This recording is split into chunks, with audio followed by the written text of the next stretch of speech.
Good morning, Dr. Johnson. It's Amy Lazic. I'm just going to talk to you real quick about my research methodology.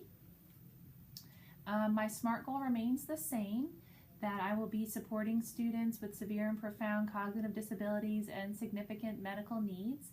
I want to help increase the teacher's understanding of the 4 core components of formative instructional practices, which are creating and using clear learning targets, collecting and documenting evidence of student learning, and analyzing the evidence, also providing effective feedback and preparing students to take ownership of their learning.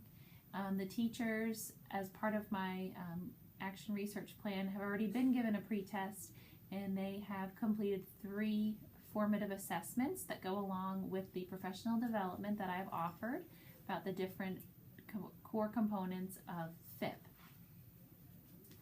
In order to assess their understanding, I have asked for a score of 80% or more to show that they are proficient in their knowledge regarding formative instructional practices. My research question also remains the same. How does the implementation of formative instructional practices facilitate increased depth of knowledge in the core content areas? In terms of my professional learning community, I have 10 severe, profound, medically fragile classroom teachers involved in this project. The pretest was administered to determine their baseline. They've had professional learning 1 time monthly regarding formative instructional practices, and they've had 3, so I still have to do number 4. Each time we complete the learning opportunity, they take a formative assessment that's administered via SurveyMonkey.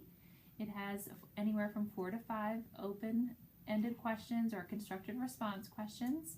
I then provide remediation, enrichment, or review at the following professional development meeting to address any misconceptions.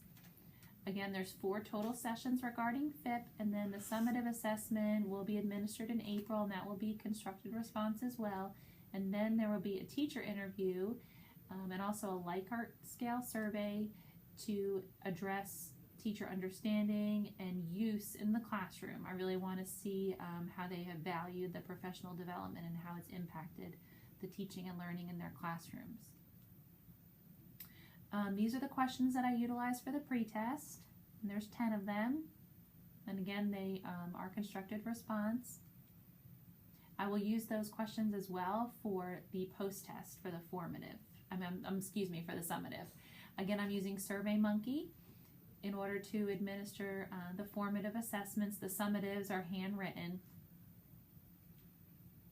This was formative assessment 1, formative assessment 2, formative assessment 3. As I've said before, I've also created the walkthrough checklist for administrators in order for them to check off if there's evidence of student learning in their lesson plans. In terms of the standards, if there's evidence of standard deconstruction with I can statements, evidence of differentiation in terms of content, process, and product, evidence of data collection, and evidence of student ownership. I also have monthly team meetings with teachers, paraprofessionals, the school social worker, and the school nurse, and we talk about student present levels of performance in all the domain areas, and we also talk about the teaching and learning that is occurring in the classroom and how it relates to FIP.